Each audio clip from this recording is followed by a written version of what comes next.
The morning sunlight filtered through the tall windows of Adelaide Cottage as Princess Catherine stood before her mirror, her reflection showing a woman transformed by recent experiences. For months, whispers had echoed through the corridors of power, speculation had filled newspaper headlines, and the public had watched with growing concern as one of their most beloved royals seemed to step back from the spotlight. Today, everything would change. Today, Catherine would finally speak her truth, share news that would reshape not only her family's future, but also touch the hearts of millions around the world. What had begun as the most challenging period of her royal life was about to become a testament to resilience, hope, and the unbreakable bonds that tie a family together. As she prepared for what would become one of the most important conversations of her life, Catherine knew that her words would travel far beyond the palace walls, reaching into homes where other families faced their own struggles, their own moments of uncertainty. Little did the world know that behind the carefully maintained royal composure lay a story of courage, unexpected joy, and a revelation that would remind everyone why she had captured the nation's heart from the very beginning. The spring morning carried an unusual energy at Windsor, as Catherine made her way through the private gardens, her security detail maintaining a respectful distance. She had specifically requested this walk alone, needing the quiet moments to gather her thoughts before the day ahead. The daffodils were in full bloom, their bright yellow faces turned toward the sun, reminding her of the cyclical nature of life, of seasons ending and new ones beginning. Her phone buzzed with another message from her private secretary, confirming that the arrangements were in place for the afternoon's filming. The BBC crew would arrive at 2 o'clock, and by evening her words would reach millions. Catherine took a deep breath, knowing that this moment had been months in the making. Ever since that day in January, when everything changed, she thought back to the early weeks of the year, when persistent rumors had begun circulating about her absence from public engagements. The official line had been that she was recovering from planned abdominal surgery, but as weeks turned into months without public appearances, the speculation had grown increasingly wild. Social media buzzed with conspiracy theories, foreign press published unfounded stories, and even well-meaning friends had begun to worry. The truth was far more complex than anyone could have imagined. The surgery had indeed taken place, but it had revealed something unexpected, something that had initially filled her with concern, but had gradually transformed into a source of profound hope and joy. As she walked past the rose garden where she and William had shared so many private moments over the years, she remembered the conversation they had shared just that morning. William had been his usual supportive self, though she could see the protective concern in his eyes. "Are you certain you want to do this today?" he had asked, his hand gently touching her shoulder as they sat together in their private sitting room. "We could wait another week, another month even. There's no rush." But Catherine had shaken her head firmly. "The children have been asking questions, William. George heard something at school. Charlotte keeps wondering why I haven't been to her netball matches, and Louis doesn't understand why Mummy has been so tired. They deserve to hear this from us, and so does everyone else who has been worried." The months leading up to this moment had been a journey of discovery, not just about her health, but about the strength she never knew she possessed. The medical team at the London clinic had been exemplary in their care, but the waiting periods between appointments, the uncertainty, and the need to maintain normal family life while processing everything privately had tested her in ways she had never anticipated. She remembered the day Dr. Harrison had called with the results of the additional tests they had run.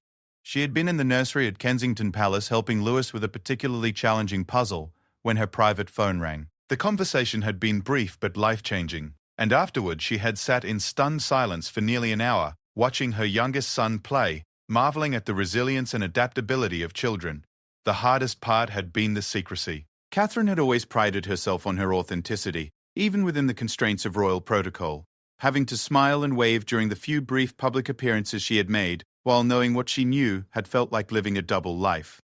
There had been moments when she had wanted to share the news immediately, particularly when she saw the worry in the eyes of well-wishers during a visit to a local children's hospital in late February. But the palace communications team, led by the ever-cautious Sir Clive Alderton, had urged patience. "These things must be handled delicately," he had reminded her during one of their strategy sessions.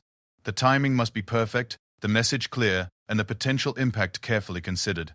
Catherine understood the reasoning, but as someone who had spent years connecting directly with the public, the enforced silence had been particularly challenging.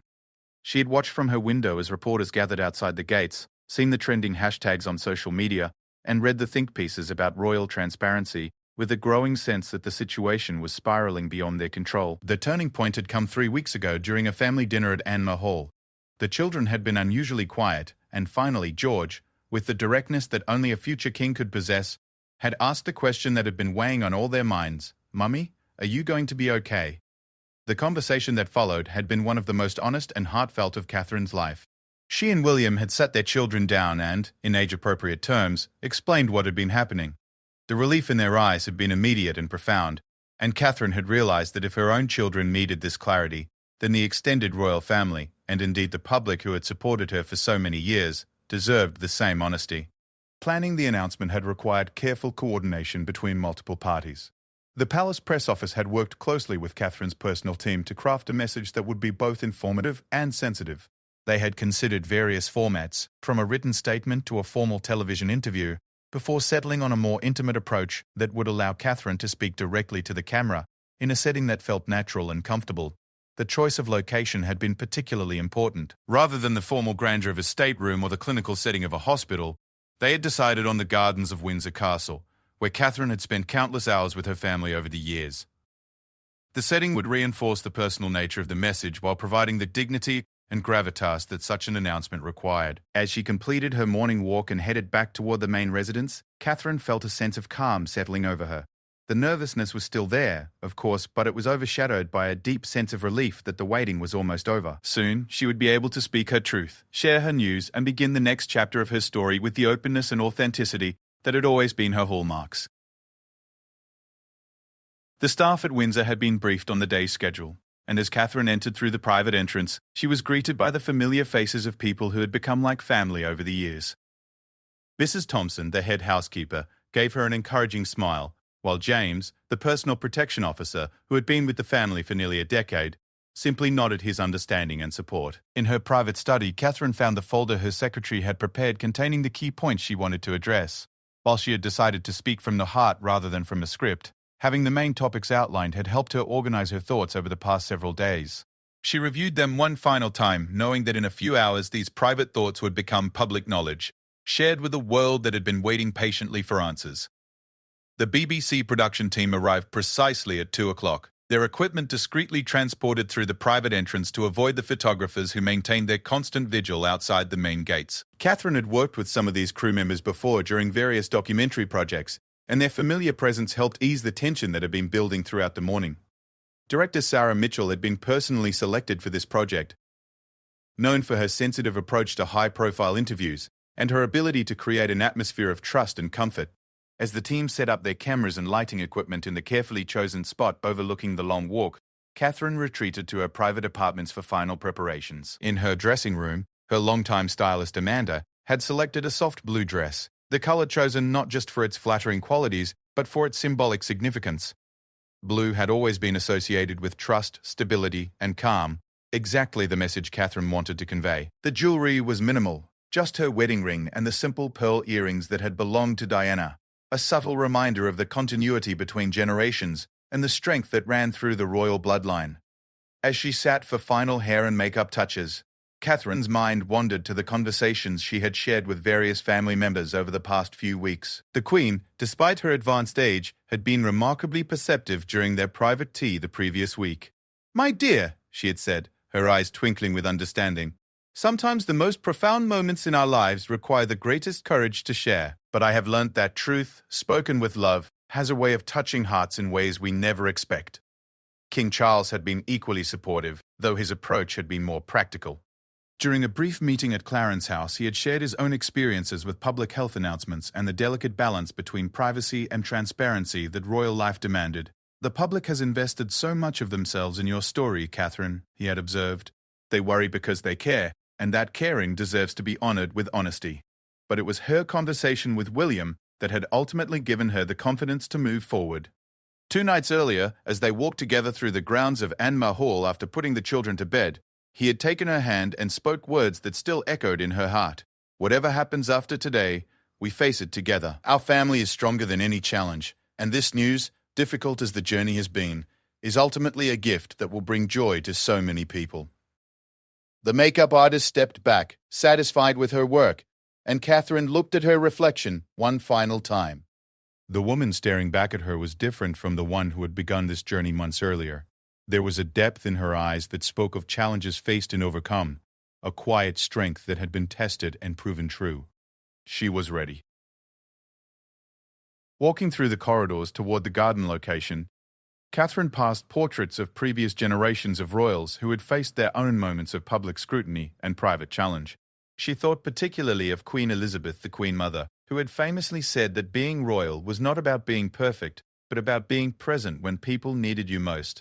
Today, Catherine would be present for all those who had worried, wondered, and waited. The garden setting was perfect, with the afternoon light filtering through the ancient oak trees and the backdrop of Windsor Castle providing a sense of permanence and stability.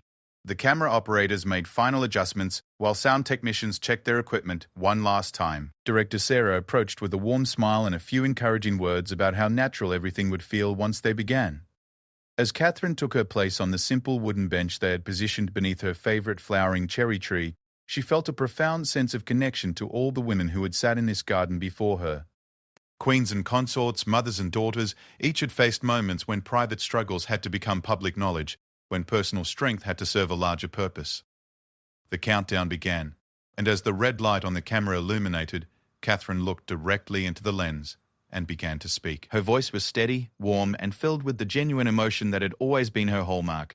She spoke first of her gratitude for the patience and understanding that people had shown during her absence from public duties. The messages of support, she explained, had meant more than anyone could know during a time when uncertainty had been her constant companion. Then came the moment everyone had been waiting for. With careful, measured words, she explained that the planned surgery earlier in the year had revealed something unexpected. The initial concern had given way to comprehensive testing, consultation with specialists, and ultimately, a discovery that had changed everything.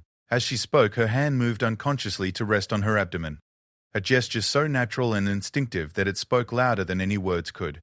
The cameras captured every nuance of her expression as she shared the news that she and William were expecting their fourth child. The pregnancy had been unexpected, discovered during the routine testing that followed her surgery, and the timing had required careful medical monitoring due to her age and the circumstances of the discovery. The months of privacy had been necessary not just for her own well-being, but to ensure that this precious news could be shared at the right moment, in the right way. Catherine's eyes sparkled with genuine joy as she spoke about how the children had reacted to becoming big siblings once again. George had been surprisingly mature about the responsibility. Charlotte had immediately begun planning how she would teach the baby about horses, and Louis had simply declared that babies were quite fun, actually, based on his extensive experience as the family's youngest. But the announcement was about more than just personal joy. Catherine spoke movingly about her work with families facing difficult pregnancies, her patronage of organizations supporting maternal health, and how this unexpected blessing had given her an even deeper understanding of the challenges many families face. She shared how the experience had reinforced her commitment to supporting families in crisis and her determination to use her platform to advocate for better healthcare and support systems. The conversation turned to her plans for the coming months. While she would continue to scale back her public engagements during the crucial early months of pregnancy, she had no intention of disappearing from public life entirely. There were causes too important to abandon, people counting on her support, and a role that she had grown to love deeply over the years. As the interview continued, Catherine addressed the speculation and rumors that had circulated during her absence with grace and understanding. She acknowledged that in an age of constant communication, people naturally worried when public figures stepped back from view. Rather than expressing frustration with the intense interest, she spoke about it as a reflection of the genuine care that existed between the royal family and the public they served. The final portion of the interview focused on the future, both immediate and long-term. Catherine shared her excitement about welcoming a new baby into their family, the adjustments they would need to make, and her hopes for continuing her royal duties in a way that honored both her public responsibilities and her private role as a mother. She spoke about the support system she had in William, the understanding shown by other family members, and her gratitude for the medical team that had guided them through this unexpected journey. As the camera stopped rolling and the crew began packing their equipment, Catherine felt a weight lift from her shoulders that she hadn't even realized she had been carrying. The secret that had defined her life for months was finally shared, and the relief was overwhelming. Director Sarah approached with genuine warmth, commenting on how naturally Catherine had spoken and how clearly her joy and sincerity would come through to viewers. The evening air was crisp and clear as Catherine and William sat together in their private sitting room at Adelaide Cottage, watching the final preparations for the broadcast on the large screen that had been temporarily installed for the occasion. The children were upstairs, having been allowed to stay up past their usual bedtime for this special moment, though they had been cautioned about the significance of what they were about to witness. At exactly 8 o'clock, the BBC introduced the special announcement with unprecedented ceremony. The network had cleared its entire evening schedule for the broadcast, recognizing the historic nature of the moment. As Catherine's image appeared on screen, sitting serenely beneath the cherry tree at Windsor, the reality of what was about to unfold hit both her and William with full force. Watching herself speak to the nation was a surreal experience for Catherine. She observed her own words with a mixture of pride and nervousness, noting how the camera had captured not just her spoken message, but the subtle emotions that flickered across her face as she shared such personal news. The months of careful preparation had paid off. Her message was clear, heartfelt, and utterly genuine. As the broadcast continued, Catherine's phone began buzzing with messages from family members watching from their own homes. A text from her mother, Carol, simply read, "So proud of you, darling. The world needed to hear your voice." Her sister Pippa sent a string of heart emojis followed by, "Auntie Duty calls, I'm ready." Even her brother James, typically reserved in his communications, sent a message expressing his admiration for her courage and his excitement about the growing family. The children's reactions were perhaps the most precious to witness. George watched with the serious concentration he brought to everything these days, occasionally nodding as if approving of his mother's words. Charlotte kept whispering questions to William about when the baby would arrive and whether it might be a sister who could share her love of animals. Lewis, despite his earlier enthusiasm about babies being quite fun, had curled up against Catherine's side and was fighting to stay awake through the broadcast. When the interview concluded, the BBC transitioned to live coverage of public reaction, with cameras positioned outside Buckingham Palace, Windsor Castle, and Kensington Palace. Even at this late hour, crowds had gathered, many holding flowers and handmade signs expressing their joy and support. The presenter noted that social media was already exploding with messages of congratulations from around the world, with hashtags of support trending in multiple countries. The phone in William's study rang almost immediately after the broadcast ended, and he stepped away to take what Catherine knew would be the first of many congratulatory calls from heads of state, family members, and close friends. She could hear his warm laughter from the other room as he spoke with his father, who was clearly delighted by the news and eager to discuss plans for welcoming another grandchild. Over the following hours, as the children were eventually tucked into their beds with promises of a special family breakfast the next morning, Catherine and William found themselves processing the magnitude of what had just occurred. The secret they had guarded so carefully for months was now shared with the entire world, and the response was already exceeding their most optimistic expectations. The Palace communications team worked through the night, coordinating responses to media requests and managing the flood of congratulatory messages from world leaders, celebrities, and members of the public. By morning, flowers and gifts had begun arriving at all three royal residences, with security teams working to manage the volume while ensuring that meaningful messages reached the family. Catherine woke the next morning to find the British tabloids had produced special editions celebrating the announcement. The headlines ranged from the playful, "Royal Baby Number 4 on the way," to the more sentimental, "Catherine's joy after months of worry."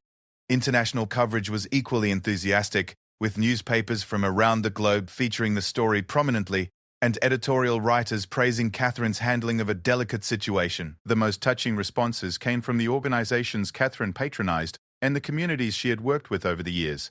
Midwives and healthcare workers shared messages about how her openness about pregnancy challenges would help other women feel less alone.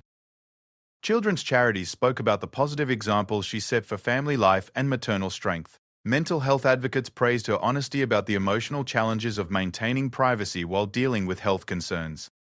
In the days that followed, Catherine gradually returned to a modified schedule of public engagements, carefully selected to accommodate her changing needs while maintaining her connection to the causes she cared about most. Her first public appearance after the announcement was a visit to a maternal health clinic in London, where she met with expectant mothers and healthcare providers who had been following her journey with particular interest.